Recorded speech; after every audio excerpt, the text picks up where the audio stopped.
Sekalian, pada subuh yang lalu kita sudah membuka kajian yang baru mengenai bahwa Al-Quran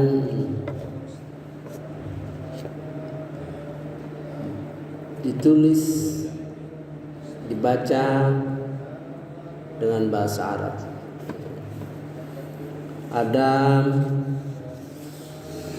14 ayat yang berkaitan dengan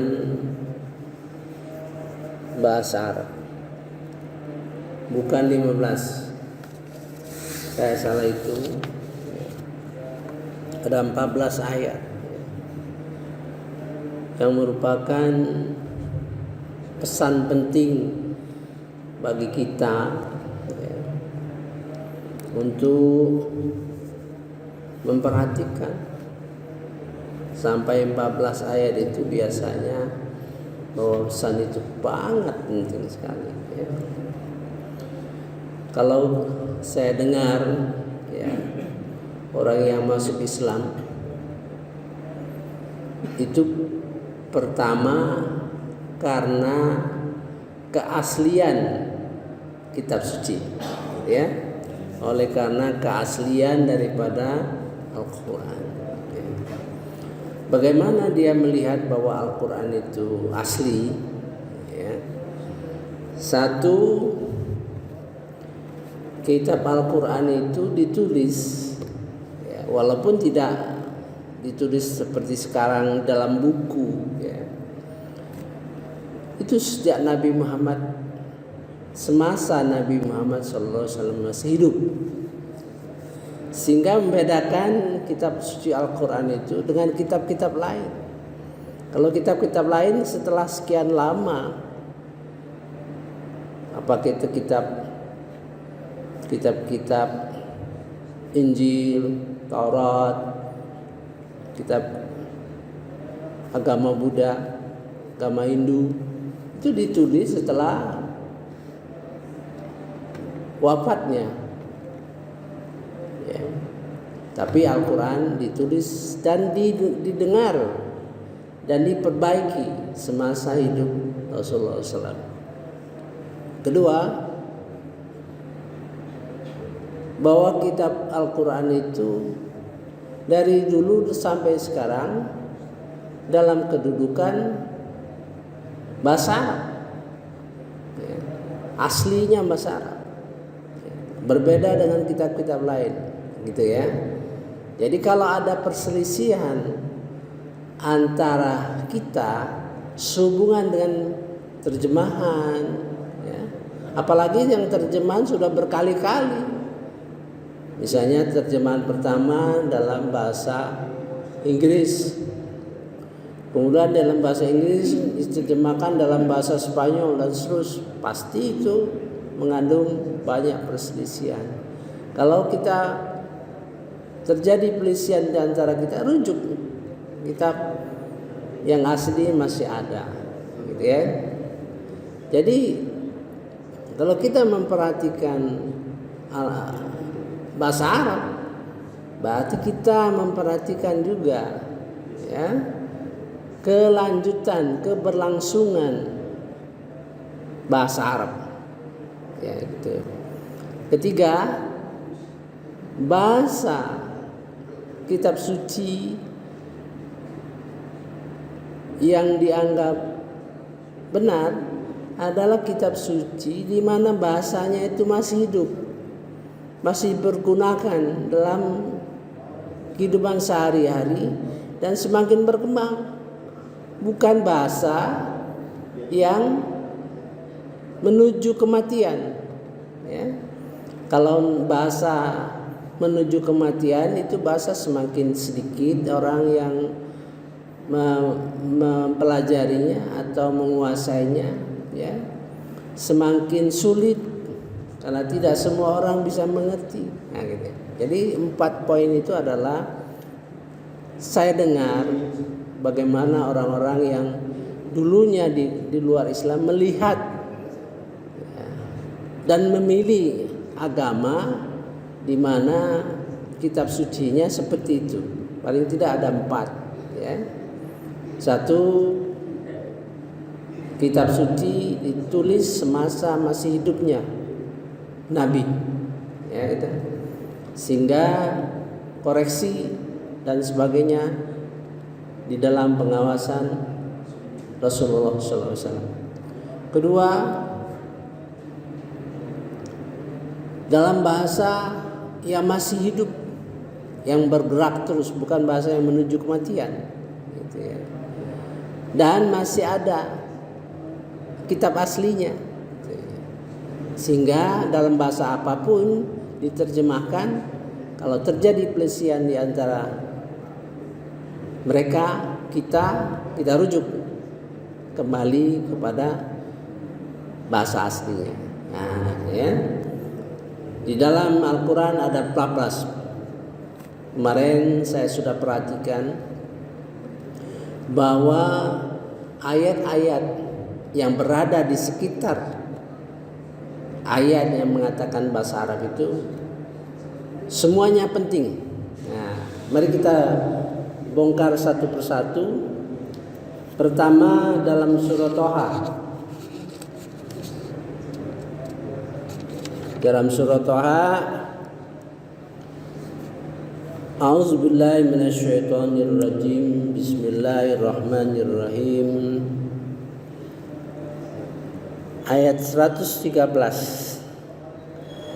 Dan demikianlah kami menurunkan Al-Quran dalam bahasa Arab,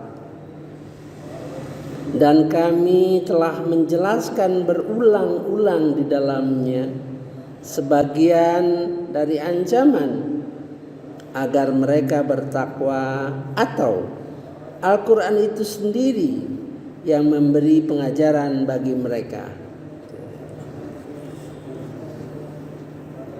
Wa kadzalika anzalnahu Qur'anan Arabiyyan. Itu bahasa yang menunjukkan Qur'anan Arabiyyan. Quran, kitab suci yang sempurna, yang ditulis dalam bahasa Arab yang sempurna. Kalau an itu menunjukkan kesempurnaan, kehebatan, ya. Wa kadzalik, demikianlah, artinya berkenaan dengan ayat-ayat sebelumnya. Nah, gitu kan? Artinya berkenaan dengan ayat sebelumnya. Wa kadzalika anzalnahu Qur'anan Arabiyyan wa sarrafna bihi fihi minal wa'id, dan kami jelaskan berulang-ulang di dalamnya, ya, dari ancaman-ancaman, sebagian dari ancaman-ancaman. Jadi diceritakan sebelumnya berita mengenai ancaman-ancaman, ya. La'allahum yattaqun, agar mereka bertakwa, ya. La'allakum tattaqun, agar kalian bertakwa. Langsung, kalau ini mereka, berarti orang ketiga, ya. La'allahum yattaqun. Saya sudah menceritakan mengapa kadang-kadang la'allakum, kadang-kadang la'allahum, gitu ya. Kalau saya perhatikan seluruh ayat-ayat yang begitu, kalau la'allakum itu Allah itu bicara langsung pada kita, kamu, kalian. Kalau la'allahum mereka, artinya Allah bicara kepada orang lain, membicarakan mengenai kita. Dan hampir semua ayat-ayat la'allahum dengan la'allakum itu berbeda dalam tingkat kesulitannya, ya. Au yuhditsu lahum dzikra, atau Al-Qur'an itu sendiri, ya, memberi pengajaran bagi mereka. Jadi ini bentuk pasif, ya. Siapa yang mengajari kita itu? Atau yuhdisu, agar ia itu dalam arti Al-Quran, ya. Lahum dzikra, memberikan pelajaran kepada mereka. Bagaimana bisa Al-Quran itu memberikan pelajaran bagi kita? Karena paham bahasa Arab, ya.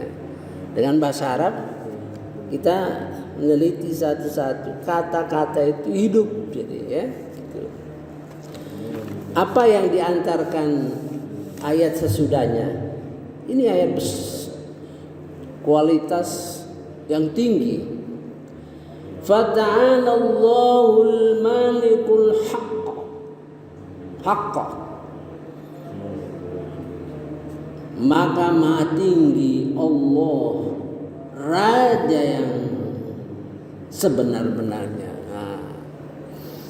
Ada dua ayat yang ini menggunakan fata'alallahul malikul haqqa. Apa yang diantarkan?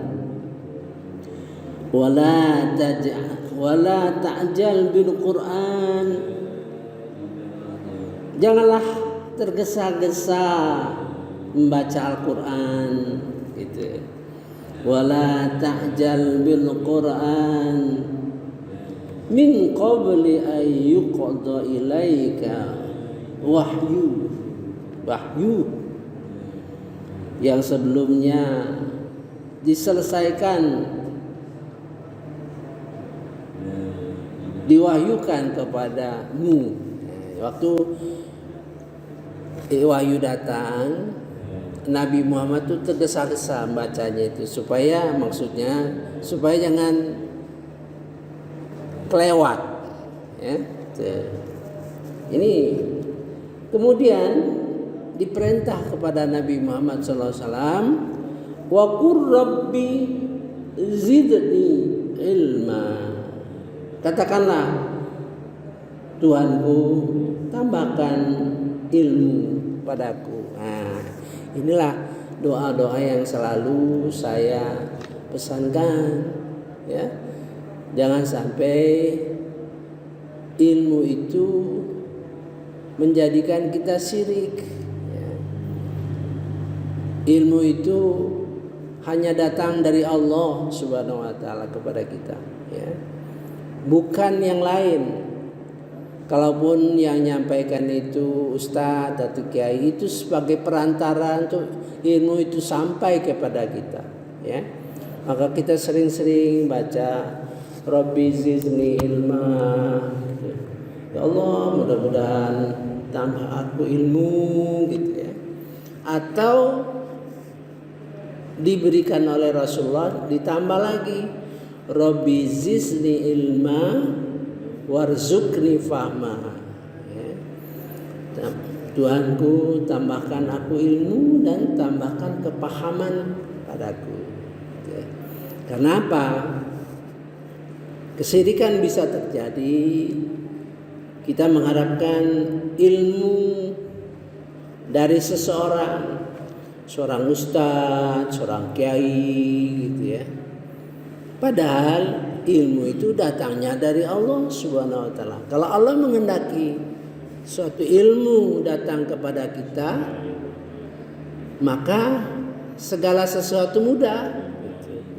Itu menjadi pelajaran kita. Sering-sering baca itu.